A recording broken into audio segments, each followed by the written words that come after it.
Hello and welcome to Crucible of Words for some pre-modern action.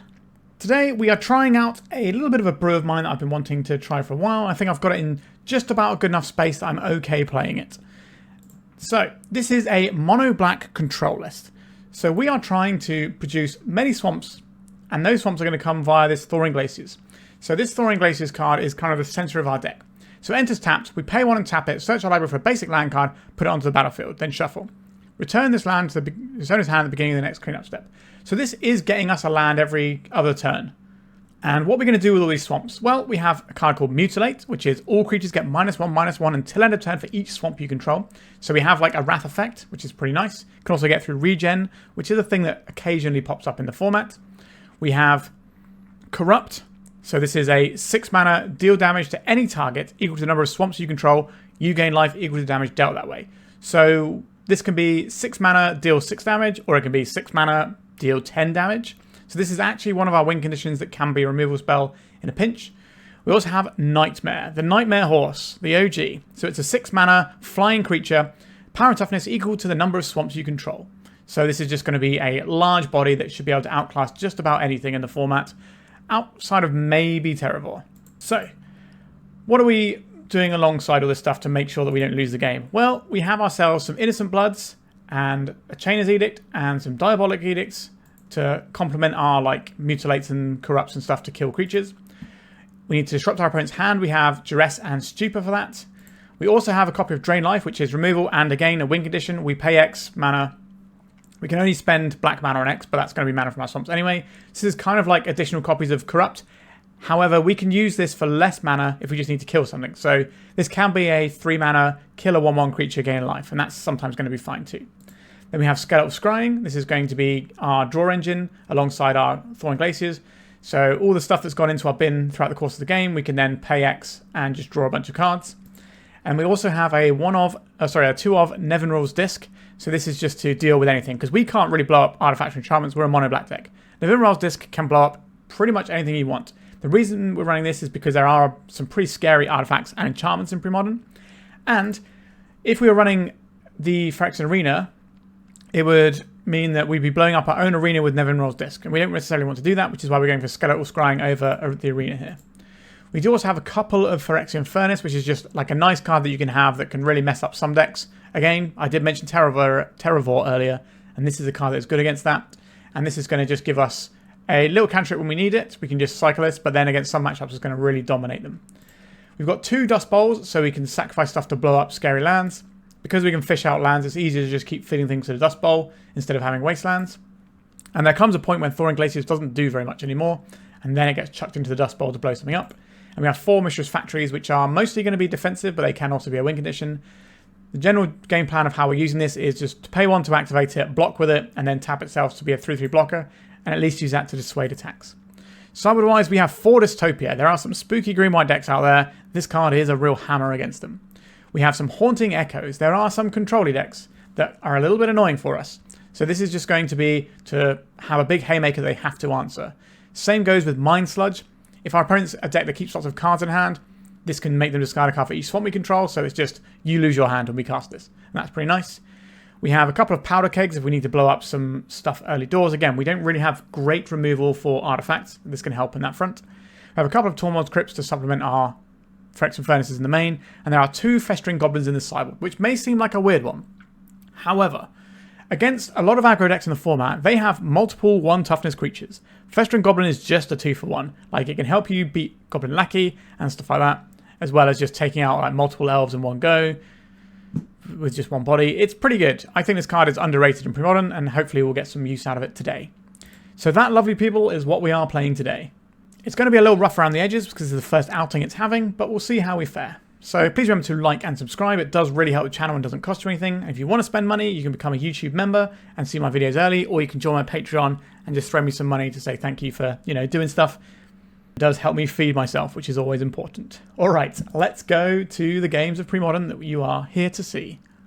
If you are looking to buy some Magic cards, not only does 3for1 Trading have a wonderful online store linked in the description of this video, but they will also have booths at upcoming events. MagicCon Atlanta from the 26th to 28th of September, Eternal Weekend Pittsburgh from the 9th to the 12th of October, and Spiel 25 in Essen from the 23rd to the 26th of October.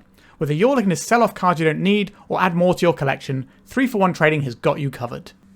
Okay, this hand is a little bit slow for what we want, but Mishra's Factory can hide a multitude of sins. I think we're going to try this. Are we? 4 drops and 6 drops? I think we should be disciplined and mulligan, actually. Alright, this is much better. I'll keep this. And what are we binning off here? Maybe one of the Innocent Bloods? One Innocent Blood can, and the Duress can get us up to the Nevinyrral's disc. So we kind of have answers for just about everything. Which seems okay. A basic mountain. Skirt Prospect. Alright, we're getting Goblined. So the Innocent Blood is always just going to do whatever it does and kill this. So we may as well just fire it off now. This isn't really the best use of an Innocent Blood. But again, it always hits the weakest creature. So that's something. It stops them having a 3-drop on turn 2 if that's the thing they really want to do. I imagine we get a Pile Driver this turn. Or they can just start porting us. If they want to spend their time porting us, I can honestly live with that. So they don't really have much in the way of non-creature spells. I think it's just the Naturalize. It's a case of, do I want to get this Mishra's Factory down or not? I think I'm just going to duress them and sort of see what they've got in hand here. I'm not expecting this to hit, but if they have a Naturalize, right, they have a Lackey they didn't want to play out. Interesting. And a Pile Driver. I think if I were them, I would just start making pressure. Pile Driver, sure. So now we can have our Mishra's Factory, which will force our opponent to port down on their turn, which allows us to play the Nevinyrral's disc. And then we're just working way up to Nightmare, which will outclass any creatures that they can put into play. They didn't attack. Okay, so they're just going to try and port down our factory this turn. Nope, they're going for the Lackey. They have a land to follow up as well? They don't, so we do get to play the disc. So they can put in whatever they want off this Lackey, and we're going to blow it up. We don't want them to have Green Source and Naturalize. Goblin Tinkerer will be too slow here. We can crack this at instant speed as well, so we don't have to immediately fire it off this turn. Are you doing Goblin Lackey things? I guess I could have put in a War Chief and then had access to a Goblin Tinkerer that they could maybe play. Right, so we've got this Nevinyrral's disc. We're just going to blow this up, probably in our opponent's attack step. Then they're going to play something out, and then we're going to play a 5/5 flyer. So this is quite a lot of damage. I don't really want to take this much damage. So this will take out all of the goblins. And then we can deploy a Nightmare. If we really need to, we can Drain Life something. A Goblin War Chief. Sure. That is A-okay with me. I'm just going to make my massive creature now because this is something they can port us off of in the future. Oh, this is proper old school Magic. Loving this. Alright, here is a massive creature. Can you beat that? Probably not. They have a Gem Palm Incinerator, but not anywhere near enough goblins. And then we can just start sending in with the Nightmare and using the Drain Life as a way of blowing up like a Goblin War Chief and gaining a bunch of life at the same time. Alright, we won a game with Nightmare in play. Beautiful stuff. Proof of concept. Our Mono Black control deck can beat an aggro deck. Good to know. I would like some Festering Goblins and a Mutilate here. I don't think we want anything else here, so it's just these 3 cards. So you might say, why aren't you bringing in Powder Keg? But their curve is really high. Getting this up to a point where it matters is difficult. So Duress looks pretty bad here. So these can come out. Would I prefer to have this Duress or a Mind Sludge? I don't mind a Mind Sludge, actually. I think that's going to be better than the Duress most of the time. We don't even want these Phyrexian Furnaces, actually. So maybe the Furnaces come out and become Powder Kegs, which aren't great here, but they're better than nothing, I think. I think our deck is just quite well set up to beat creatures. That's kind of what our deck does, right? I am wondering if we're supposed to have some amount of Smothers in our deck. I'm kind of hoping that our Sweepers plus Edicts kind of gets everything, but we'll see how that pans out for us. This hand is a little bit slower than I want. I think we can do better than this. Only 1 land is kind of a problem, so we have to mulligan again. So we're on 5, but this is an okay 5. We can keep this. I don't want to be exposed to Wasteland when trying to get up to Nevinyrral's disc here. So that one goes back. And maybe it's the Scrying here. So we can Innocent Blood the Lackey. So we can beat the Lackey check, if that's what they lead off on. And it is. Okay. Thawing Glaciers. We have a card advantage engine. It's slow. It's very slow. It's glacially slow if you wish. But it will get us where we need to go eventually. Just another lackey, or... It is another lackey, okay. And a Mog Fanatic. We don't necessarily have to worry too much about the stuff that the lackey can put out, but we'll see. Thawing Glaciers. I'll play this out. It does expose us to a potential wasteland here, which is not ideal. But I think getting a land out of our deck and making our draws a little bit richer off the top of our deck, as well as just starting to build up some card advantage to make up from our mull to 5, makes a lot of sense to me. Our opponent did not play a wasteland. Alright, we're going to get hit for some damages here. What are you putting in with a lackey? Nothing. That's good news for us. That buys us some time. So let's turn this into a swamp. So this will bounce at the end step. So I think we have to play a swamp here, just so that next turn we can play the disc. Our life total is going to take a bit of a pounding, but they didn't put in a goblin, so they don't have the extra goblins they might want to put in. Although they might be sandbagging a second wave to try and play around Wrath effects, but that just gives us more time to dig out of it. Mutilate would obviously be pretty good as well. We've got 3 of those in our deck now. Just 4, that's not too bad. We take another 4 next turn, unless they put something like a Siege Gang in this turn, or a Matron can be pretty good. Although, if they had a Matron and you play it first, then you get to put it in off of the Goblin. Another Mountain. They just got nothing but lands. Innocent Blood. I don't think we play that. I think we play the disc. And then next turn we can pop the disc. And now then things should be okay.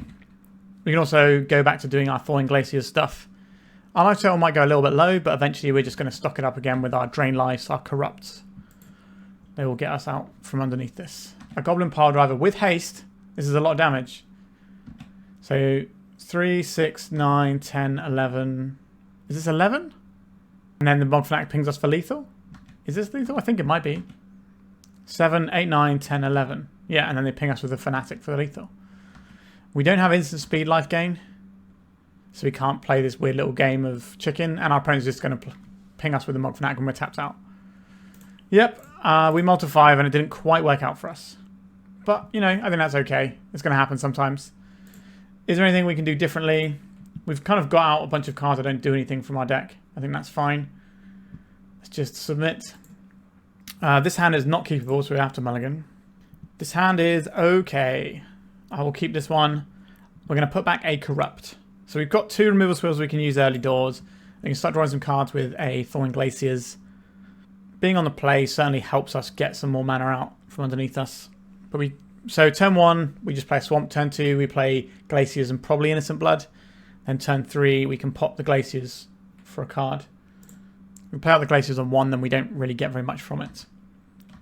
It's a Mountain and no play from our opponents. That's interesting. I'll play a Thawing Glaciers. This doesn't tap for mana on its own, which is important to note. A Mountain. Pile Driver? It's the Pile Driver, sure. So we can take this out, and we can just keep making land drops. Innocent Blood. Glaciers now, it means it's not in play to get hit by a Wasteland or anything. So they're probably going to play like a War Chief or something here. They might have like a really card advantage rich hand with a bunch of Ringleaders and Matrons for more Ringleaders, that sort of jam. That's going to be pretty good here. But we have the ability to drain life something. Like this, for example. That seems like a good drain life target, because then their next turn we'll be playing a guy out, then we just buy another land drop, and every land drop we buy puts us further ahead, I think. So we do need to play this land out. I will hit this and go back up to 20. Richardam Port. Be my guest. If they just want to go into port gaming, that's probably not very good. So I imagine we're looking at playing some pressure here. It's a lackey. That can be pressure, but they're kind of at the point where they can play whatever they want anyway. Sulfuric Vortex. So we can't gain life.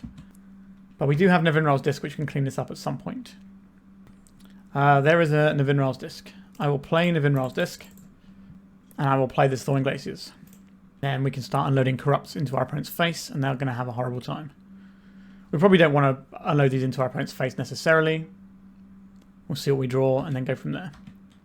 Do they put anything in with the lackey, given the fact that they can't destroy this? Well, they might have brought in something that can destroy Nevinyrral's Disc. But they have to kind of have it right now. Okay, they didn't put anything in. Okay, we get hit with that. So I would like to fetch up. Are they porting us down here? We've got a really sweet play that we're about to do as well, I think. We're going to blow up their Rishdan port. Are we? Or is it more important to get this disc down? I'll float black from this. Get a Swamp into play. Dust Bowl. I will blow up the Rishdan port. And we'll sacrifice the Thawing Glaciers before it bounces back to our hand. This way we can definitely unload Corrupt plus blowing up the Nevinyrral's disc next turn if we need to. But we might not need to. We can afford to take some damage off this Vortex because we have the ability to just gain it all again when we blow it up. A Mountain, sure. A Ringleader. Okay. Bunch of Goblins. Not really a surprise in our opponent's Goblin deck. So we're going to take 3 here. Are you going to put anything on with this Lackey? I suspect not, but I could be wrong. I don't believe we need to corrupt this turn. We'll see what we draw, but mostly I'm thinking we just hold up the disc here. Skeletal Scrying. How many cards we got in our graveyard? 3. So 4 mana for that. 1, 2, 3, 4. Are we playing out the Glaciers this turn? So if we cast this now, we might find some more removal is the thing. So I think the first thing we should do is Scrying. Draw some more cards. Okay. What do we want to do with all of this information we have in front of us? So if I want to activate the factory, I guess we put the factory into play now. We can let the Sulfuric Vortex hit them as a Rishdan port. I think I am going to pop the disc here. Don't think we can afford to take any more damage. Hopefully they don't just have another Sulfuric Vortex. That would be awkward. I'm liable to fire this Corrupt off this turn. A War Chief, sure. Playing out some more friends. A Ringleader. It's pretty good. So the Sulfuric Vortex goes away. This Click Slither, you don't see that very often. Haste, sacrifice goblins, make it larger. Cool. My opponent's got 4 cards in hand. Blood. So I could do 2 Innocent Bloods and a Stupor. Alright, I think I like that. So we get this Innocent Blood off. I will Stupor my opponent.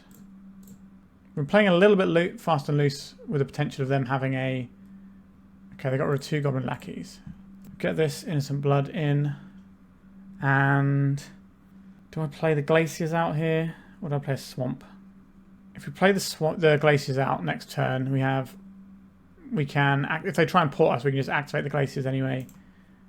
Yeah, I think it's the Glaciers here. We need our opponent to not have access to a Sulfuric Vortex this turn. But we've already gone through 2 of them. We could have got in for 2 damage here, but if they play like a hasty guy, I'd like the option of trading. Siege Gang Commander. Alright, I guess we know where our Corrupt is being pointed. I'm going to play this Mog Fanatic. That's way better for us than the Scope Prospector. This is a good turn to draw Mutilate. Didn't draw the Mutilate. I will corrupt this guy though. Let's do it properly. Let's play out our Swamp first. And then we will activate our Thawing Glaciers. Get another Swamp. And then we corrupt this guy. So we're going to gain 7 life and go back up to 14. If they play the Prospector, we have to hit them in the face with that. We've got a Skeletal Scrying we can maybe do something with. We've drawn a few cards off our Glaciers this game. Pile Driver. Okay, so we know the last card in their hand is Prospector. Should probably play it out just to get the most damage, and then it's just, do we draw a Sweeper before they kill us with this stuff? Let's find out. Come on, Mutilate. They're going to tap down our Mishra's factory, perhaps? They are. That's fine by me. Stupor is pretty bad here. So 1, 2, 3, 4, 5. So this is very lethal. So we do need to find our Mutilate here. So 1, 2, 3, 4. So we can draw 3 cards here looking for a Mutilate. We could try and draw a 4th, but we have to hit land and Mutilate. I think I'm just going to Scrying for 3 here. Where is my Mutilate, please, deck? We maybe could have cast this in response to them doing something else. A Diabolic Edict is not going to get us through this, is it? We don't have enough mana to get things going. No, I think we're just dead here, actually. I think our opponent manages to goblin us out. I thought we would have been absolutely locked to win this matchup. Like, things obviously broke for us in a little bit of an annoying way where they got both ringleaders were pretty good.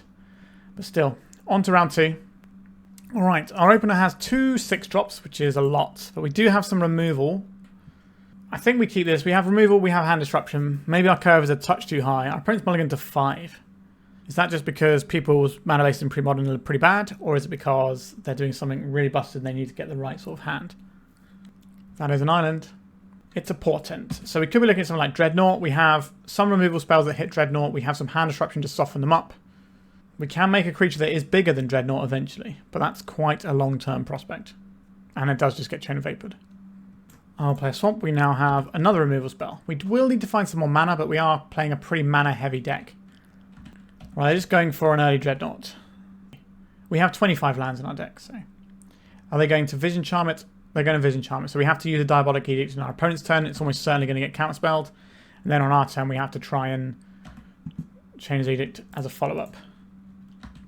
They don't have a lot of cards in hand, though. I would like to Edict you. We're very likely to take 12 from this Dreadnought. Yep, there's a counterspell that we suspected.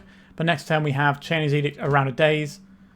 They don't have the cards to do foil here. So we should be okay to remove this. In my mind, the Mono Blue Dreadnought deck is one of the top 3 decks in the format. We have to play around days. We have to play the land out, not the Thawing Glaciers. You have double days as your last 2 cards in hand. If so, you beat me. Fair enough. That's a very specific selection of things they need for this to go right for them. Alright. We've gotten rid of their threat. Now we can try and blow them up with some other stuff. Mishra's Factory. Yeah, that's pretty good. 2 cards left in our opponent's hand. So I think we play out the Thawing Glaciers and we stupor our opponent and just see if we can nail the last 2 cards in their hand and leave them with nothing. And then eventually we can take out this Mishra's Factory using the Nevinyrral's Disc, because this can be cracked at instant speed, so they can't crack this. Accumulated Knowledge. I guess they could find a daze here. So we took their whole hand. Now they're just going to beat us down with a factory for a few turns, and hopefully we can either stick a big nightmare in the way or we can have a disc ready to go. Mishra's Factory of our very own. Mishra's Factory on blocks, much better than Mishra's Factory on attacks. Let's get our Thawing Glaciers going. Let's play our Mishra's Factory out. So I'll trade factories if they give us the option. They have 2 factories in their deck maximum. That's the general gist of these decks. And they're no longer attacking. So we are in a good position now. I will deploy this Thawing Glaciers and pass. We want to keep our factory as being activatable. So now we're just going to be drawing an extra card every turn. We can get something in play preemptively to deal with a Dreadnought, or we can just start slamming down some Nightmares.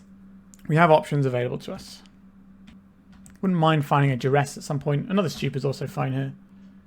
There is a Duress. Let's see what you're working with over there, opponent. A foil and a Stifle. I'll take the Stifle. Just make it harder for them to get a Dreadnought in play. I will activate this Thawing Glaciers. And I will deploy a Swamp from our hand. And we'll pass the turn over. There's an island. They're playing it rather than holding it for foil. I guess they can hard cast a foil is the plan. And that's fine. Another Swamp. We can make them cast this foil right now. Or we could just keep doing Thawing Glaciers stuff. I think we just keep doing Thawing Glaciers stuff. And do I even want this Nevinyrral's Disc? I think our opponent will counterspell it. I think that's actually okay for us. We also have Chainer's Edict flashback available now. So if our opponent's spending a foil on this, then our Edict is quite likely to resolve. Now, the Edict requires our opponent to be stifling rather than vision charming their creature, because this is only a sorcery speed removal spell. Generally speaking, I found black decks pretty good into the Dreadnought decks. Our opponents just had enough of us. Yep, we've got our extra card advantage machine here. We're about to start dropping some big boys. So Powder Kegs, these can kill Dreadnoughts. Oh, they really don't want to play and they've left the match. Alright, I guess we go on to round 3. Alright, we're into round number 3 now. We don't have enough mana to play, so we're going to mulligan this one.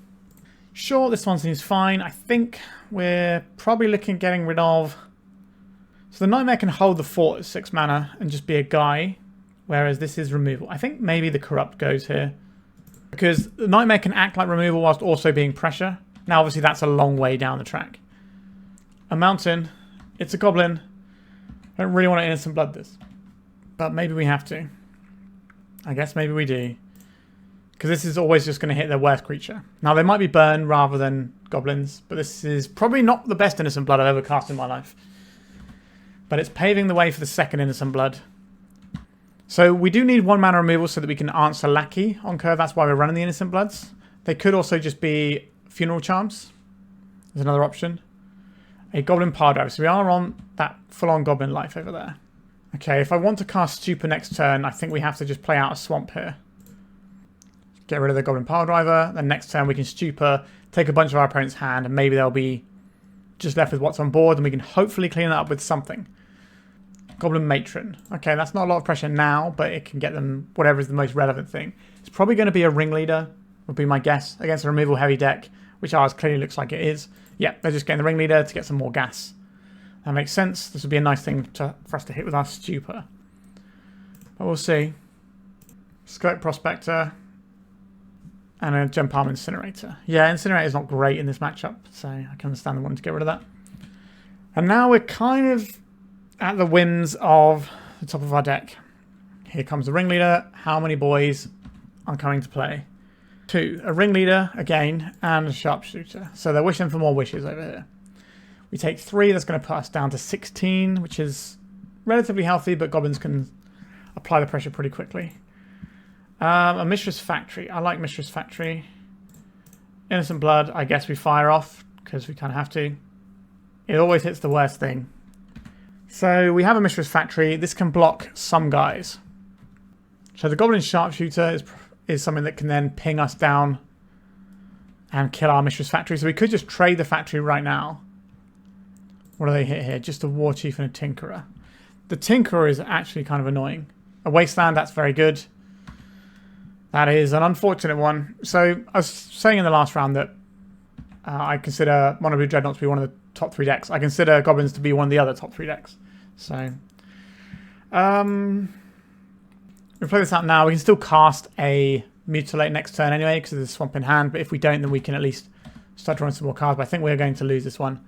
Probably just had too many things. But if we're losing to Goblins, that's some really important information for us to know. I would have thought this matchup would have been great for us. So maybe we need to reappraise the situation slightly. So this is going to be the War Chief, which allows them to make the Sharpshooter this turn if they want it. Alright, so we're getting bashed. If they use the Rishtan Port, then we can just use it on our Thawing Glaciers. Okay, a Corrupt. That does something at some point, but we are dead on board. So unfortunately, we are dead there. That hasn't gone very well for us. So maybe we do need to change up the situation here. Maybe the Stupors should just be more removal. That's something to think about. Because then that'll make our sideboarding for matchups like this a lot better as well. So we know the Duresses suck here. We know the Phyrexian Furnace doesn't do anything. So these are the first things that get out. That gets us the Festering Goblins, which are like specifically for matchups like this. We get the Mutilate. We get a couple of Powder Kegs. And then we get one of these cards. Like, we could take a Haunting Echoes and just try and get rid of all the Goblins from their deck. That's kind of a weird approach. I don't think it's right. I think the Mind Sludge is more impactful because we don't really care about our opponent having good draws in their deck necessarily. We need to deal with their hand. So maybe we put this Mind Sludge in rather than doing any Haunting Echo stuff. Yeah, so the ins and outs on here don't feel great because we've still got like these Stupors, which I'm not so happy on. But if these were removal spells, then I just would feel fine. So we're learning something about the deck and we can definitely tweak it towards the future. I don't really like this one very much. Like, Mishra Factory is fine, but I think we need to have some like removal going on here. Innocent Blood is removal. And we can cantrip once. I think we keep this and put back the 6-drop. It does feel a bit of a tall ask having all these 6-drops in our deck. So we Innocent Blood the first creature. Hopefully we draw a Swamp this turn because otherwise we expose ourselves to a Wasteland. Just a Forest. Wowzers trousers.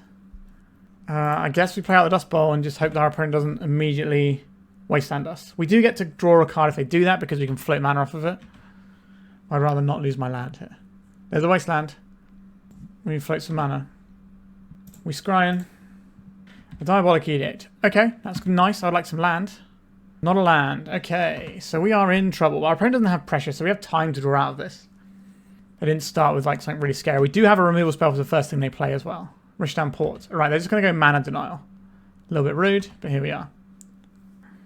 Not a land. That is unfortunate. We have a 6-mana 1/1 in hand. In fact, we have 2 of them. So that's exciting. So they're going to play... No, they're not playing anything here.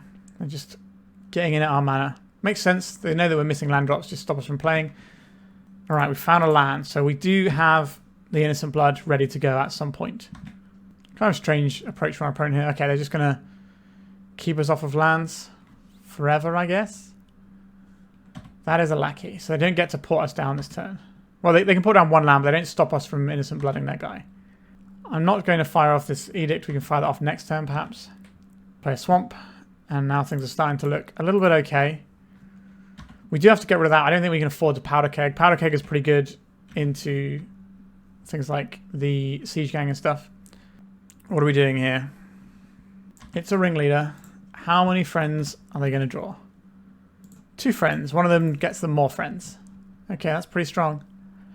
We take 2 here. We want Mog Fanatic. That's very good against some of what we've got going on. This would be a great turn to draw a land so we can just immediately play this Nevinyrral's Disc. Well, they let off on a forest, so it might not actually survive. A Corrupt. That's not great here. I suppose we're just playing out the Powder Keg. We can put this on 1, and then our Diabolic Edict can hit other stuff. But this is why I don't really like Powder Keg that much here. Like, it's better than the stuff that we took out for it. But clearly the ins and outs on our deck need a little bit of work in terms of the actual configuration of what we're doing. Naturalize. Sure. So that means our Nevinyrral's Disc is more likely to stick around. They've got a Wasteland, so they can really keep hammering us for our mana, or they can just try the Goblin Ringleader here. There are Mutilates in our deck. We could draw them once. That is a thing we're allowed to do. So they got 3 things. They're keeping the... They've got a Tranquil Domain here. That's interesting. So they can gas up again pretty easily with like Matron and stuff. So it's getting a little bit tough out there. Good turn to draw a land. Okay, let's get the disc in since they've used their Naturalize. A Wasteland. At present, that doesn't bother us. Might be a pain later on though. So we're probably going to take a bit of a beating. So this is what? 6 damage because we're including the ping from the Fanatics. That's half our life total. They're in a bit of an awkward spot here. Sure, I can tap down our lands. Swamp? Not a swamp. A Festering Goblin then. That is actively good for us. We boarded them in for the matchup. So we do have to pop all these guys. They're cycling a Gem Palm. But not their own guy here. This is the May, right? You may have, yeah, sure. They still need a target, though, right? To put the ability, but the ability just doesn't go on the stack if there's no targets. I think we could have done this cleaner if we'd have just blown up the disc straight away and then played the Festering Goblin. We blow these things up, and then our opponent's going to deploy a bunch more stuff, and then we're actually going to draw Mutilate 1 time in our lives. And it's going to be great. There's a lot of Richland ports over there. I think our opponents just realised how many ports they have. Yeah, they're slowing their roll a little bit. Going to port us down again. Port us in the upkeep. In the draw step. Just get rid of your little lackey. And then now we get to be the Goblin deck. Sort of. It's just a little guy. This is a lot of mana denial that our opponents had access to this game. This is one of the reasons why Goblins is so strong. It has many different levers it can pull. It's a Pile Driver. So Festering Goblin trades with Pile Driver in combat. An Incinerator. Yep, that's pretty good. And then I don't think we're able to get through this, you know. We've got a bunch of 6 drops in hand and we're going to die. So this is definitely telling us a lot about the way our deck is constructed. Mutilate. Would like to very much be able to put this into play. Okay. I guess we are on Powder Keg mode. It's going to take a while before we can blow up this Pile Driver, but the Pile Driver needs friends. They could just go Matron, get a hasty guy, a bash for loads, and that's probably lethal. Right, they just go Matron. They didn't have enough red. They need another red for that. War Chief. Okay, now this is just lethal, right? 2, 4, 5. Exactly lethal. No, this is 5, right? And that puts us to 1. But then we still have to get through the triple port. Definitely learning some stuff about this deck. An Innocent Blood. That doesn't save us here, does it? So the Mutilate being uncastable because of ports, sure, that's just a thing that happens sometimes. But these being uncastable just because of the way our deck is configured definitely feels awkward. Alright, so we've lost to Goblins again, and so I think we need to have a little look at our deck at the end of this one. We're going to try and see if we can pair into some other matchups though. Right, round 4. We've got a hand that doesn't play. We need more mana. That's mulligan. Alright, this has some manas. I guess we're going to put back our 6 drop, as is tradition. Maybe we should only be running 2 Nightmares. But we do need to be able to have like a big body that can sit and play. I'll keep this Furnace, it can sometimes just win the game, and sometimes it can just, you know, cantrip, and that's fine too. I'm not going to play out the Mishra's Factory straight away. Just going to get our black mana available. Forest into Findhorn Elves. Okay. So again, we're in a situation where the edicts aren't quite as good as something like a Smother would be. I think we just need to readjust what we're doing with our deck. Now, we will be able to play Dystopia in this matchup. Ooh, a City of Brass. Is that just for red mana? Or are we doing something a bit wild here? Survival of the Fittest. Okay. It's either bottom card of their graveyard. So, Survival of the Fittest, the Phyrexian Furnace is going to be important. Okay, let's just pass it over. I don't think I want to attack with my factory. Maybe we could do and start pressuring the City of Brass. A Birds of Paradise. You got it. I could just cycle this. That doesn't feel good. Yeah, I regret not attacking with the factory now.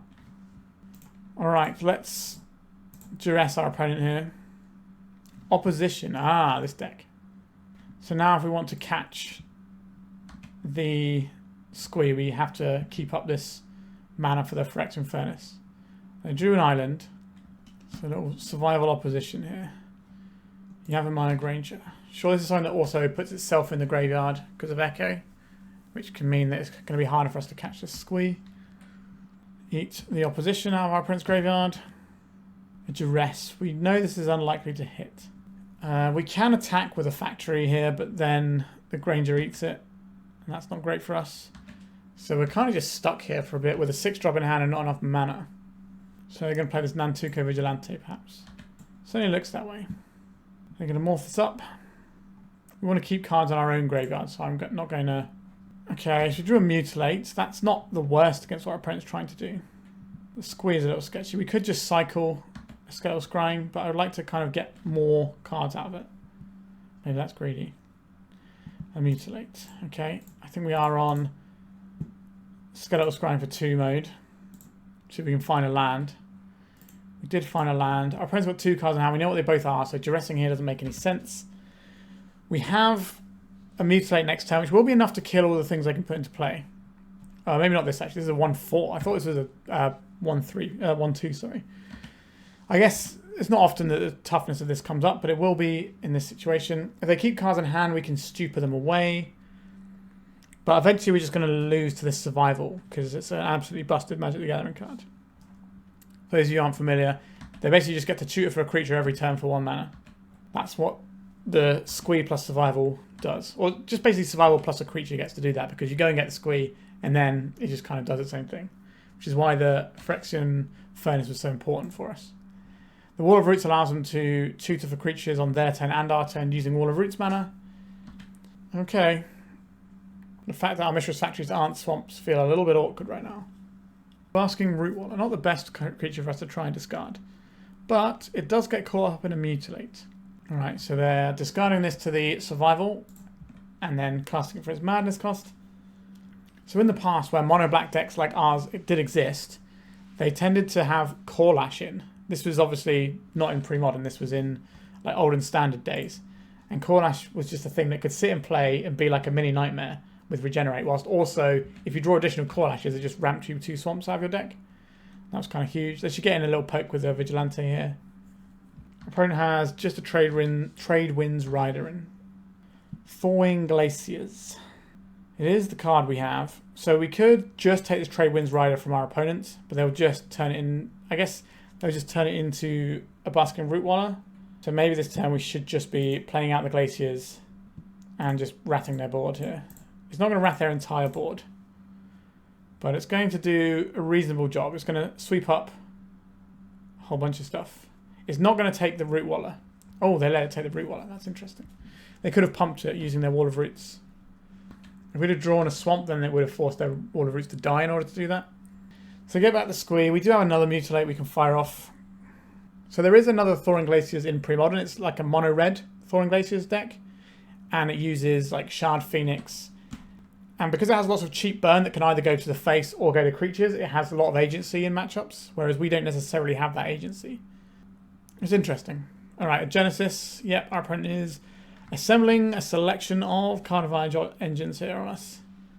These root wallers that are ready to pop off as well.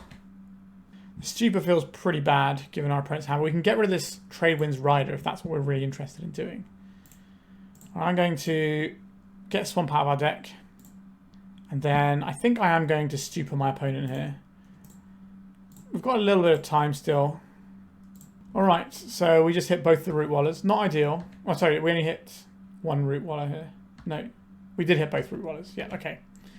So, what is our plan here? We didn't hit the Tradewinds Rider, which is the one we want to hit with a random discard. So we kind of just failed on that Stupor. But at least we've got the stuff in play now, so that we can sweep it all up with this Mutilate. If they draw an opposition, we just lose on the spot, I think. And we're not having a great time versus this Genesis either. Yeah, Survival of the Fittest is definitely one of the big power outliers in the pre-modern format. It is better than a lot of the other stuff going on in the format. And it's the basis of like 5 or 6 different decks, from like combo decks to rock decks to like sort of creature prison decks like this one with the opposition in. A Deranged Hermit. Okay, well we can clean that up quite easily. I don't believe our opponent is running Anger in their list. But that is a lot of guys, and they can get it back every turn with Genesis. So we're going to take some damage off these root wallers, but it's not a lot. Drain Life. It's not really that impactful here, is it? So our opponent has one card in hand that we don't know about. No, it's the Squeeze, isn't it? The Squeeze the card in their hand. I would like to Mutilate, I guess. So this will kill everything. Because we're running Phyrexian Furnace, I have to choose the order they go in. Alright, so there is our Thawing Glaciers. You can get some more lands out, start doing some more Drain Life stuff. So you can pay for the 1 colourless pip on a Drain Life using a Mishra's Factory, but we can't pay for the X cost. Alright, so they're targeting their Hermit Druid. They're going to get their Hermit Druid back, but they don't have the mana to cast it yet. Yep, get rid of the Squee, try and find something else here. So this might be a game where we try and just drain our opponent out with like big corrupts and stuff. They're getting a Birds of Paradise. That makes some sense. I think we need to pivot into what we were doing here. So we play this Swamp out. We activate this. We activate this. We swing in for 4. Do we need to try and fire in a Duress right now? I don't think we do. We can hold up with what we're doing in terms of the Skeletal Scrying or the Thawing Glaciers. It's probably just Thawing Glaciers. We're trying to put our opponent low enough that we can just corrupt them. So we can deal them 5 with a... No, sorry, we can deal them 4 with a Drain Life or 4 with a Corrupt. They always do the same amount of damage, both of them, right? Alright. Targeting the Vigilante. So we just want to keep drawing swamps at this point. If they tap that City of Brass once, then we can kill them in 2 hits. Tradewinds Rider. This bounces permanents. Do we need to kill this? Is a question we have to ask ourselves. So we'll do the Thawing Glaciers thing, and then it bounces in the cleanup step. Innocent Blood. Interesting. So how much... So this is to return target permanents. They can bounce one of our lands. Is that a big deal? They only get 1 bite of the cherry here. I don't think that matters, does it? You play the Thawing Glaciers here. So if we drain life... 5, 6... 6 mana. So we only drain life for 4 if we drain life here. But next turn, we don't kill them with the Drain Life either. I guess we Drain Life their Tradewind Rider. This is a pretty interesting one. Alright, they're getting back their Tradewind Rider. Sure. Like, if we went to the face and dealt 4 damage... No, we should have gone to the... If we went to the face and did 4 damage, and they could bounce one of our swamps and we wouldn't have lethal. I don't know, this is a tricky one. Just compare out the Tradewind Rider here. Alright, they're going to 9. A Dust Bowl. I think that's the one we care about the most here. So I think we activate this. So we have 5, 6 swamps here. So we could just drain life our opponent and then try and corrupt them next turn. Alright, to the face it is. We play our Dust Bowl. This couldn't be used for the mana. We'd already had 1 colourless in the mana for our drain life, so didn't quite get there. We're pitching a Squee. So they bounce 1 of our swamps. We still hit them for lethal. That's bounce 2 of our swamps. So then we need like a Quirion Ranger. If they get an opposition though, we could be in some trouble. Wall of Roots, sure. Our opponent's deck doesn't have counter magic in. There's no room for it with all the creatures and stuff they're running. Their blue spells are Opposition and Trade Wind Rider. I think there's something else now. I can't remember quite what it is. Right, they're targeting the Wall of Roots with their Genesis. I don't think bouncing one of our permanents matters here. Wall of Roots. Another Wall of Roots. Okay, so they can tap 2 Wall of Roots and a Trade Wind Rider to bounce one of our swamps. But then we replay it. Or if they bounce it in response to a Corrupt, then that doesn't... then there's still going to be 5 damage coming at them. Got a lot of mana here. We could Stupor our opponent and see if we can mess with them. We could Duress them first, because that's basically free here. So let's do that. I would like to see what's going on over there, just in case there's something I'm not expecting. Master Call, Mana War. Okay, that's fine. I will corrupt your face. Get corrupted for 6. You can bounce one of my swamps, but then you die. Alright, we kind of got to do our thing a bit here. We just kept the board controlled, and then we got to a point where we could just start doming our opponent with stuff. Interesting. I don't think there's anything our opponent can do here, but they obviously have a whole tutor box of Survivor of the Fittest cards. So maybe there's something I don't know. Alright, we managed to win that game. What do we want? Dystopia. Let's have 4 of those in our deck, please. I kind of like having access to Haunting Echoes and Tormod's Crypts here. These seem interesting. The Mind Sludge... Sorry, not the Mind Sludge. The Mutilate seems interesting here as well, because they're playing out a bunch of little guys. I don't hate the Powder Keg either. Like, all of this stuff looks pretty good. How do I feel about Stupor? I'm not big into Stupor, actually, here. The Duress only hits the Survival as well. So what if we just have, like, all the removal you've ever seen in your life? Probably trim 1 Nightmare, maybe? Is that... Like, we do need to win the game at some point. I think these Skeletal Scryings, we have too many of these in our deck. Drain Life is a lot less impressive going to the face than the Corrupted, so maybe we'll trim one of those. And then what? It probably has to be something from this selection. Do I think it's better to have the Corrupt or the Nightmare? Actually, it's probably just be another Drain Life, right? We can go lower and lower to the ground and kill stuff, but look at all the removal boarding in. We don't necessarily need to do that. So the Festering Goblin can kill some of their things, but then it's just going to run into a wall and not really activate. It's more of a creature we're blocking with to stop aggro from our opponents. Double Corrupt is a little bit awkward, but the 2 Innocent Bloods are nice. Right, we're going to try it. Not wholly convinced by this one, but we'll see how it pans out for us. Got a bird? Alright, always Innocent Blood the bird. Oh, I do like having access to a Dystopia there, but we don't have a 3rd land secured for that, so we need to make sure that we're keeping the board under wraps as best we can. Is this just going to be a survival? It's not. Okay, so Lamar Elves. Do we find a land or not? We found a land. That's kind of a big deal. Do we Innocent Blood this elf away? Or do we save this for non-green creatures? I think I'm just going to play this Mishra's Factory and maybe get a little bit greedy, but just try and get the Dystopia to wreck our opponent. Wall of Blossoms. Sure. So there's going to be stuff for us to pay our life and destroy. And the Corrupt means that we can get back the life we're putting into Dystopia. Haunting Echoes. This is going to be an interesting one at some point. Alright, Dystopia triggers. This is a really messed up card. Every turn they have to sacrifice a green or white permanent. It's queued to upkeep 1 life, so we can keep it around for a few turns. Alright, they're just trying to go through it, are they? Okay, Basking Rootwaller, sure. This is going to give them stuff to keep fueling, or not fueling, but feeding to our Dystopia. Although at some point we might be able to Mutilate, clear their board out, and then force the sack on the Survival. And their deck without Survival, honestly, isn't very good. Like, their deck with Survival is pretty nuts. A lot of the Survival decks are like that. When they don't have Survival, they feel not great. Okay, this would be a great turn to draw a basic swamp. We did not draw the basic swamp. So we could Innocent Blood one of these. Or we could do a very poor little Sylvan Scrying. That doesn't seem great either. Alright, I think we hold up the Sylvan Scrying with the anticipation that our opponent is going to try and blow up our Dystopia.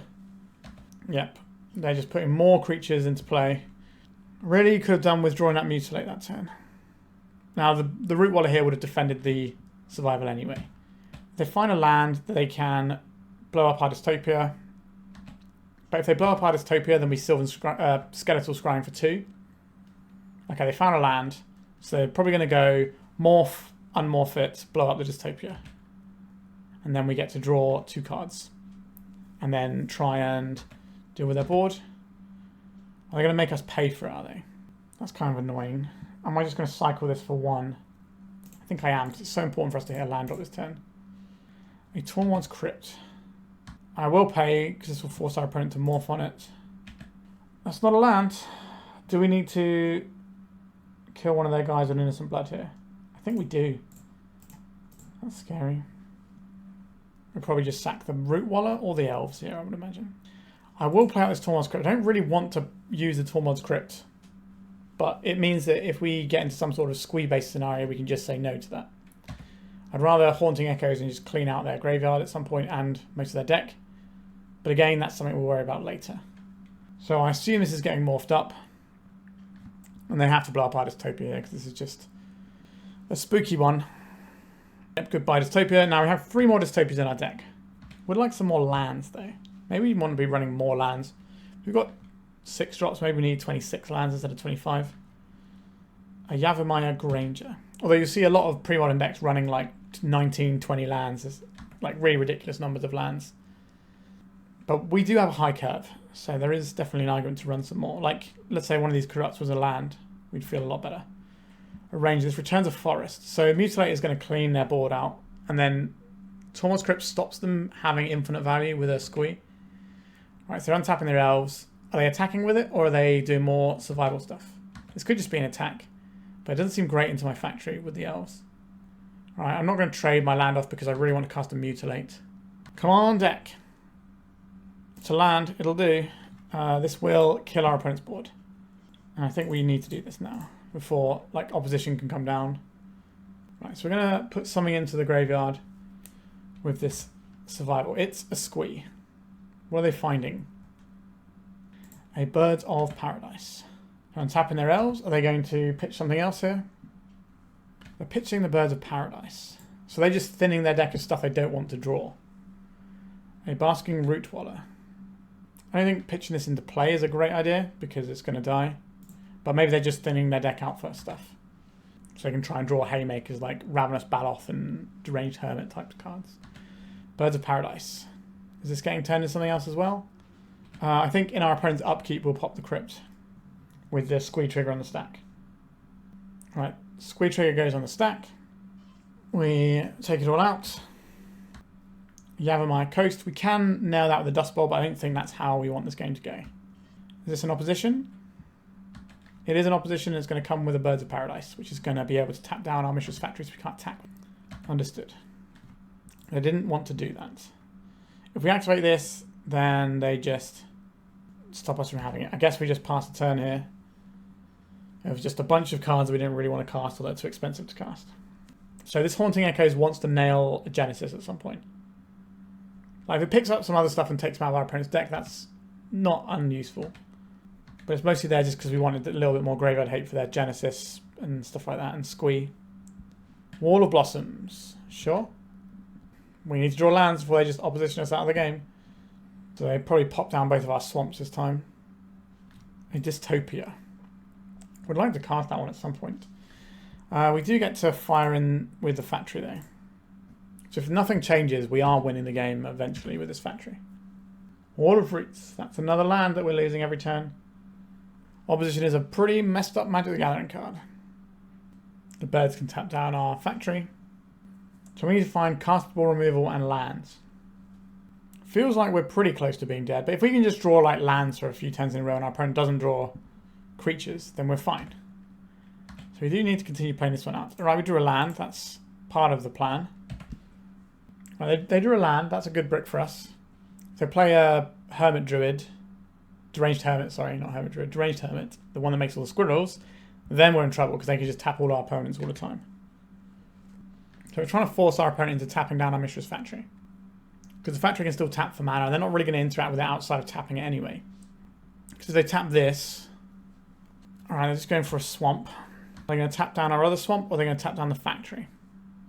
If they tap down the swamp, we get 2 damages in. If they tap down the factory, we can draw Innocent Blood and ease the lockup. Or we could draw Chainer's Edict or Diabolic Edict, a bunch of stuff. And they're going for the factory. So we have a chance to draw a removal spell.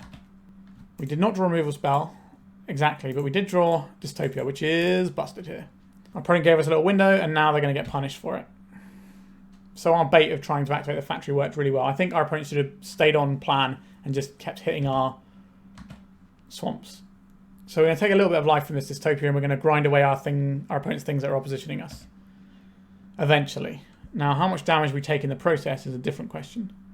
But our opponent isn't clocking us. They are a prison deck. That's what opposition does. Genuinely, I really like this card. I think it's cool. I have a list I'm working on with this. It's quite different from anything else that exists in Premodern right now. But we'll see how it fares. So, we're obviously going to be paying for our Dystopia here. Now we're going to activate our factory. This isn't a green or a white permanent, so we're not going to have to sacrifice it to the Dystopia. I'm not expecting to be able to cast a Mutilate this turn. I don't think we want to until we have 5 swamps anyway. I think if we just draw swamps every turn, we will win this game. Right, they're tapping down the factory. Our opponent is a little bit low on clock as well. They need to move a little faster, otherwise they're going to time out here. But we did win game 1, so if this was a paper match, timing out would end up with us winning the round. Right, tapping down in a swamp. And another one. Goodbye, lands. Yes, pay for my Dystopia. A Nightmare. That's not when we get to cast it. Over to you, opponent. They lost the Birds of Paradise. So now they're losing their grip on the lock. Alright, they've got another piece for the lock. And another survival. This is something they can sacrifice to Dystopia. So they should be tapping our black sources down again. Right, tapping the factory first. And a swamp. So if we draw an Innocent Blood or a Diabolic Edict or a Chainer's Edict, we get to take another one of our opponent's permanents. We drew a swamp, which I won't say no to. Because next turn, if we can, we might be able to drop a Mutilate. Survival of the Fittest? Sure. It's just another thing that gets sacrificed here. But it's up to 7. So we get to pay once more. Right. Here comes the opposition. Up in the factory. Sure. So if we draw a land, I think we win the game. We didn't draw a land though. Does that make any difference here? All we need is like Chronotog, so we can just skip a bunch of turns and make them sack with their permanents. Oh, I don't play a creature. Oh, this is really bad news for us. Am I paying the life here? That give our opponent a 4-turn clock or a 7-turn clock. I think we say no to the Dystopia here. We let it go. If we can just draw lands and our opponent bricks off a little bit. Oh wow, they just let us go to our main phase. Oh, they've made a huge mistake here. This rats their whole board. Right, they're scooping it up. So I think that was more due to the fact that our opponent was low on clock. So they kind of were trying to pass through quickly and then they accidentally clicked one too many times and gave us priority. I think our opponent wins this most of the time. Alright, let's pop this back into here. Let's go to the final round. I think we are 2-2. We're into the final round. We have a 1-lander again. Let's do something about this in Mulligan. This hand looks perfectly fine though. I think we put back a Mishra's Factory. The second one, not so important. So we can Innocent Blood, Duress, or Phyrexian Furnace on 1. Alright, we're getting Duressed. So they'd probably take our Duress, I would imagine. Unless they're on like a Nether Traitor, Nether Spirit. I can never remember which one it is. The one that keeps popping back. They could be on that side of Monoblack deck. Alright, they took our Duress, so we're going to play our Phyrexian Furnace. Another removal spell. These Monoblack decks tend to be creature-based. Now, there might not be a Monoblack deck. There might be a blue-black deck that's going to be playing like Psychotogs and stuff, and they just start off from one of their very few swamps. We'll see what happens here. Mishra's Factory. The Rack. Okay, that's what we're doing here. Our deck does just want to sit there drawing cards, I guess. So maybe we'll be okay. We'll keep their graveyard empty. This won't deal us any damage yet. I will play out this Mishra's Factory. And just hold with what we have here. A Wasteland. That's very good here. So probably Wasteland and get in with a Factory. Or they could follow up with a creature of some description. Or just like bop our hand a bit. Okay, I'm going to lose an Innocent Blood and a Swamp here. And then we're going to start taking damage from the rack, and then I think we're in a huge pile of trouble here. Let's just draw a card with this Phyrexian Furnace now. So we're not taking anything from the rack just yet, but it's getting close. A Nightmare. That's going to be a tricky one to cast against this rack deck. We need to find our Nevinyrral's disc. This is going to be a matchup where the Powder Keg looks good though, being able to take out the rack. Who's going to activate the factory? They are. Another factory. You go ahead.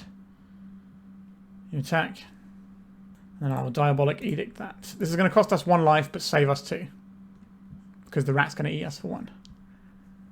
Get out of here, Mishra's factory. A Dust Bowl. That might be a thing we have to use soon on this factory to save us life, but then it takes us further away from the Nightmare. Yikes. Alright, they are getting their factory on over there. So this is actually a situation that Thawing Glaciers would be great because it keeps putting more cards in our hand. So it keeps bouncing back every other turn. Skeletal Scrying, you say. Okay, we're going to be taking a lot of damage this turn. I don't think they're going to not attack. I think they just send in with 2 different factories. That's what I would do here. Because that way, a single edict doesn't stop them dropping damage this turn. Yeah, there you go. So now they get to hit for 4, and then we're going to hit ourselves for 3. But hopefully the cards we have will be enough to stay above the rack, and then we can just deal with these somehow. Okay, some cards that don't do anything. That's exciting. But we're not taking damage from the rack. Drain life, you say. I could duress my opponent, or I could just get some guaranteed life in here. I think I'm just going to duress my opponent. Oh, sorry, just drain life my opponent. Just top ourselves up a little bit. Now, we can just start slamming like Nightmares and Corrupts. We should be able to win the game. Yeah, I suspected our opponent might have a Duress because our opponent had been keeping cards in hand. But if they're spending their Duress to take my Duress, that's not so bad. Alright, goodbye to our Duress. That's basically the same as what we would have done, except they're paying the mana for it. And we got to little drain life in to keep ourselves topped off. So we're going to take 5 damage in this turn cycle and go to 6. If we draw a land, we can play a Nightmare, which will curb our opponent's ability to pressure us with the factories, but it will mean that we'll be taking a little bit more off the rack. Mutilate. You are completely useless. Okay. So I guess we are in the dust bowling the Mishra's factory stage of the game now. We're getting chain smogged again. I think we're in a lot of trouble here, team. No. Just activating a factory. You got it. Just attacking with the lowly factory. I hate this, but I don't think we have a choice. And I think we sacrifice a swamp so that we can dust bowl the next factory if we need to. Yep, really hated doing that. This is going to be... Oh, a bottomless pit. Well, yeah, that's spooky. So what they do is they stack these so that the rack is on the bottom, so it will hit us this turn. So we're going to go to 5. And we discard a card at random. These cards don't really matter. We discarded our... thing. So this is a cantrip, but we don't really want to be doing that right now. We just need to keep cards in hand. And we're probably going to have to dust bowl this factory on attacks, which makes it very hard for us to come back. Stop playing things, opponent. It's very hard for us to get out from underneath this bottomless pit. We could have sacrificed the dust bowl instead there, but then if they do have the 4th factory, that just beats us. Funeral Charm, we lose a card. You're a 4-drop, you can go. And then we take 2 from the rat this turn. And then I think we're just dead here. I don't know if we have a way out of this one. Maybe we could do a little drain life soon. But I think that the window for that is disappearing. So next turn we take 2 from the rack again. Any discard spell and we die here. Just a swamp. Okay, so we get a draw. What exactly can we draw? Drain life like helps us keep our head above water for like 1 more turn. No, not even that. Skeletal Scrying. I can go on my own terms here. I beat me, not you. So this will deal us 2 damage and we'll die. Alright. This feels pretty bad for us, doesn't it? So, I like having access to Powder Keg here.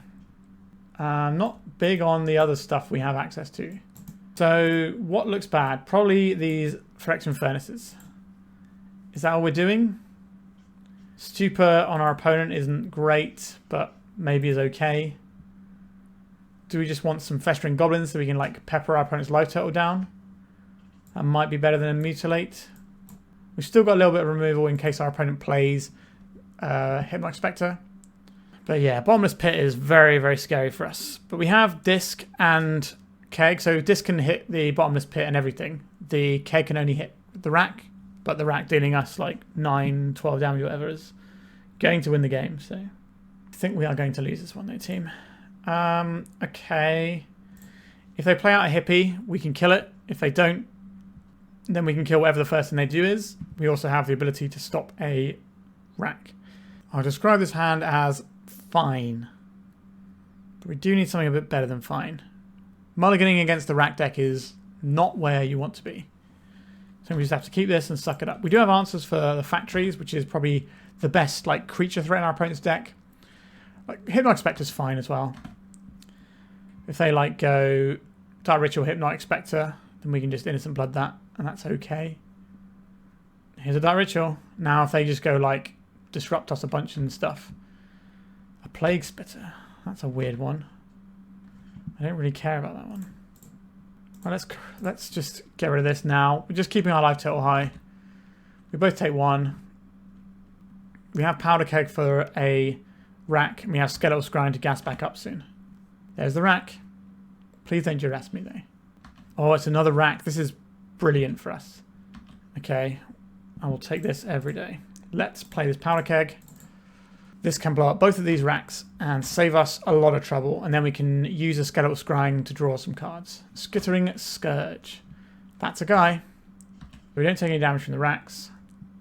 I'll put a fuse counter on this. We don't have to pop it until it's going to start dealing us damage anyway. I will play this Swamp. The only reason we might pop it is so that we can Sylvan Scrying. I think it might be worth popping it for the Sylvan Scrying here. Get out of here, Rex. And then we get ourselves a couple of cards at an end step. A Stupor. That's fine. Okay, an Innocent Blood and a Stupor is not bad. Let's Innocent Blood our opponent's creature. Let's Stupor their hand. Chain of Smog. Alright. So we have Corrupt starting next turn. Is this going to be a Funeral Charm? It is. I'm going to get rid of this Dust Bowl. It means we can't cast either cards in our hand. But this doesn't give us Swamp count for our Corrupts anyway. Alright, we're going to lose a Corrupt. So we're playing Top Deck Wars. We've got a Corrupt in hand. Our opponent's got whatever they have off top of their library this turn. It's a Swamp. Okay, that gives us a little bit of time here. A Stupor, not the one. But if they have a Funeral Charm, we at least have something to discard to it. A Swamp. It's going to be one of those games. Thawing Glaciers. That's pretty enormous news for us. This is just going to keep getting us cards. It means we're not going to have to necessarily worry about our land drops and that taking cards out of our hand for the rack and stuff. Alright, our opponent's got 1 card in hand. I wonder what it is. I'm trying to work out when I put this back into our hand. I think we'll put it back into our hand on our opponent's turn. The downside here is if they have a Wasteland. Cursed Scroll. Sure, that's pretty good. It's going to get Swamp. A Drain Life, you say. I'll play this Thawing Glaciers and I will corrupt my opponent's face for 6. Is that true? I think it is. I think we just take it while we get it. This puts us back up to 20. And then we can work towards this Drain Life. Because we don't know how long these cards are going to sit in our hand. What are they going to reveal to us? Show me your secrets, opponent. It's a Smother.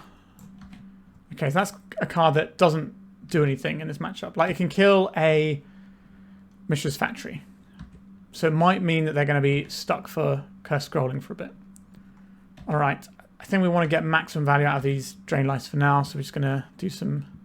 Alright, they're Curse Scrolling us. I think I will Thawing Glaciers now to dodge Wasteland, actually.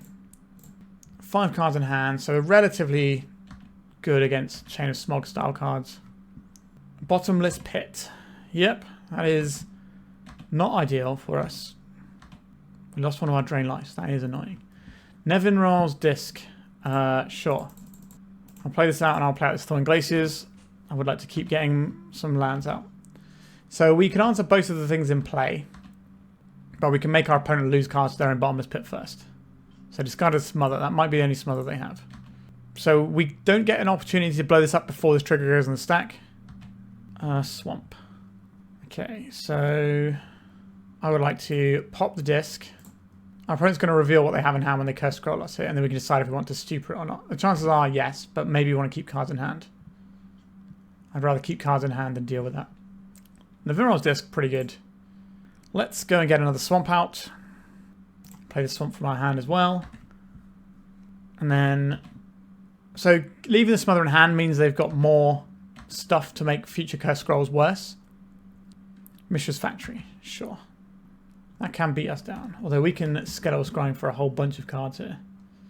Let's play Thawing Glaciers, and we're just going to draw up a bunch of cards and presumably win the game with the cards that we draw. Mishra's Factory, in you come. Play the Swamp. Okay. Let's just draw 8.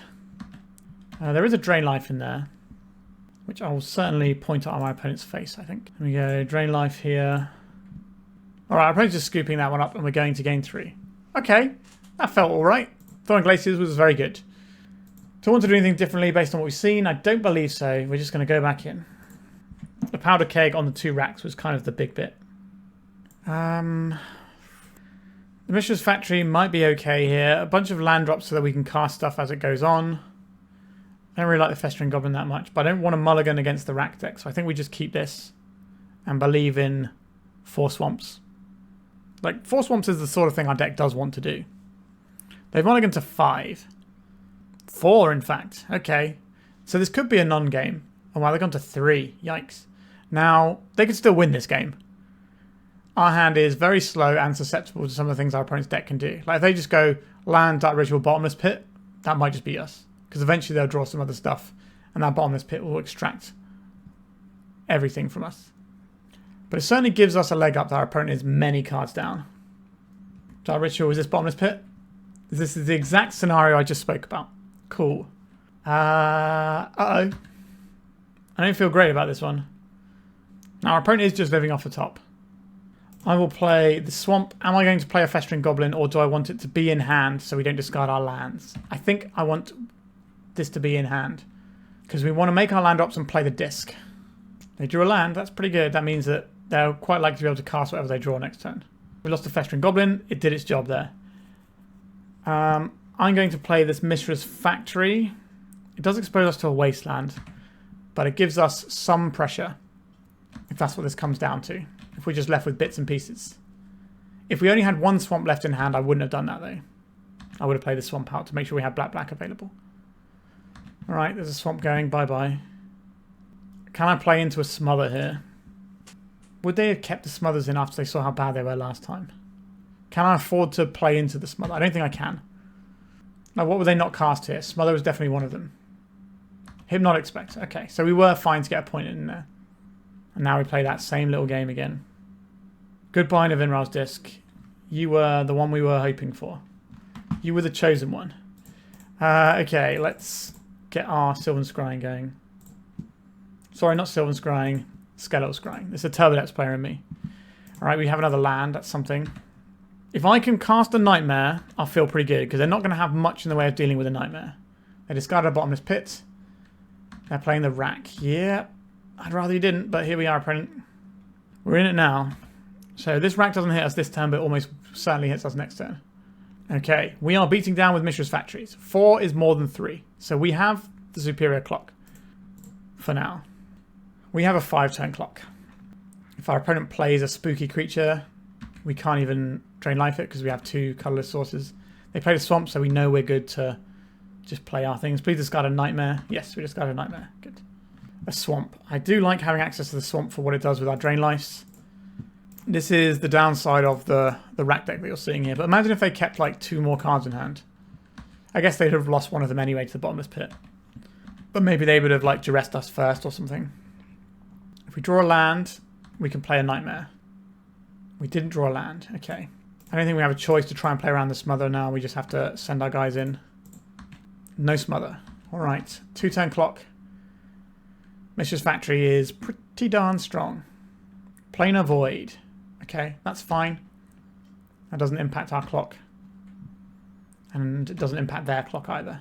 It means it's the Skeletal Scrying is not going to be as good, but it's already enough. Innocent Blood. Nope, we don't care about that one. I think it's going to be pretty hard for our opponent to come back from here. Right, so what is the one card they could have here? A wasteland buys them a turn. A creature doesn't... Well, a creature might do something here. Actually, no, it doesn't, right? Because we attack with both. If they block, they take 2, and then they take a third one here. So, yeah. I don't know. If we don't discard this Innocent Blood, then we just win, though.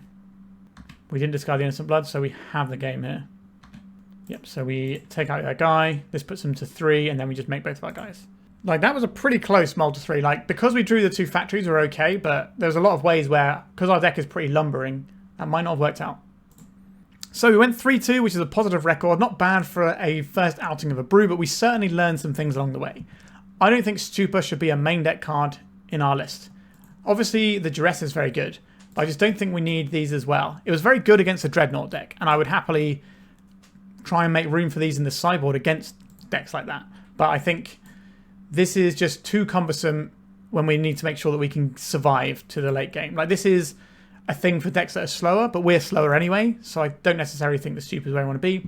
If these were, let's say, some number of Smother, I think we'd probably beat the Goblin matchup a little bit more readily. And the numbers of some of these things, like, I don't think the Drain Life is as good as I was expecting it to be. The fact is, yes, you can shoot stuff early on with it.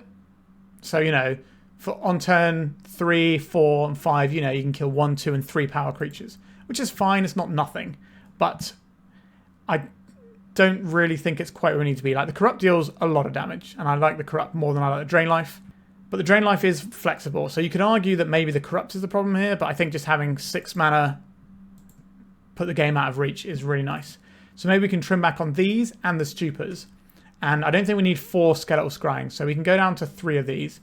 I'm kind of tempted to play 1 more land and go up to 26. So there used to be an old deck building metric back when I started playing Magic where, roughly speaking, in Standard back then, if you were playing a deck that you wanted to curve out to a certain number of spell, you would play 20 plus that many lands. So if you were trying to curve out to just 3 drops, you know, you could play a 23 land deck. But if you were trying to curve out all the way to 6 and actually wanted to cast your stuff on curve, then you would need like 26 lands. The fact that some of our lands are spells means I think that's probably reasonable. So you probably put this up to 17. We could go up to 4 Glaciers because the Glaciers was pretty good, but you don't want to be flooded with Glaciers. So I think just having the 17th Swamp here is fine. Is that we could like get rid of the Nevinyrral's Disc and play some other bits and pieces, but the Nevinyrral's Disc was really good. If anything, I'd be tempted to run another Nevinyrral's Disc because just being able to blow up all these things that we can't normally blow up feels really good. So there's definitely a deck here. We need to fine-tune it a little bit. Maybe some of the numbers are a touch off. But I think for a first tryout, going 3-2 isn't too bad. We did beat Dreadnought. We only lost to Goblins, and we can adjust that. And I think the main adjustment we make will improve our Goblins matchup.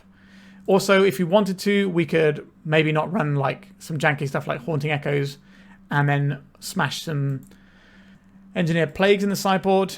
Like, if we are trying to put some Stupor in the sideboard as well, we're going to have to maybe cut down on something like Tormod's Crypt. And if we are doing that, maybe if we're going up on the Nevinyrral's Disc, maybe we don't need the Powder Kegs in the sideboard because we have the discs that are doing the same job, albeit slower. It is unfortunate that we can't like ramp in this deck. That would be really nice. If we just could have like a black ramp and growth, this deck would be great. But we don't get that because that's not how the colour pie works, thankfully. I'm sure they'll print something in a straight to modern set that is just black ramp and growth at some point. But even so, I think this deck is interesting and has some potential. Like, the Nightmare is just so big against any mid-rangey deck that it's just going to come and dominate stuff. And it's the biggest thing in the air in the format, really. So it's like, nice Exalted Angel, here's my 6 power guy that's going to grow most turns. And there's definitely something here to play with. We could go up on Mutilates. I felt myself wanting to draw this quite a bit. So there's definitely some options available to us. Let me know if you have any thoughts. If I've missed any really sweet cards for a deck that looks like this one, please let me know. Thank you so much for watching. Please remember to like and subscribe. Why not become a member for just $1 a month? Just $1 a month on YouTube, and you get to see my videos early. Why not? It supports me, and, you know, it's very little money for you. And if enough of you do it, then I can be paid off for having a low membership entry, because I know a lot of the other content creators charge a lot more for their membership to see videos early, and I'm hoping that just charging a little means lots of you people will get on board, and it'll end up being the same, but more people will get to be invested in part of it. So hopefully you'll think about that, or my Patreon, or whatever. But even so, just keep enjoying the content, and that's what's important to me, really. All right, thank you so much, and goodbye. If you'd like to support me in the channel, please check out my Patreon. It has a free guide to budget turbo depths, as well as 3 tiers of support. A low-cost one that enters you into my monthly raffle for a free donation deck on the channel, a mid-tier subscription that gives you access to my detailed turbo depths guide that is updated every month, as well as regular articles, and lastly, the higher tier gives you all of the above, as well as a monthly donation deck for my channel. If you're interested in supporting the channel this way, please check out the link in the description.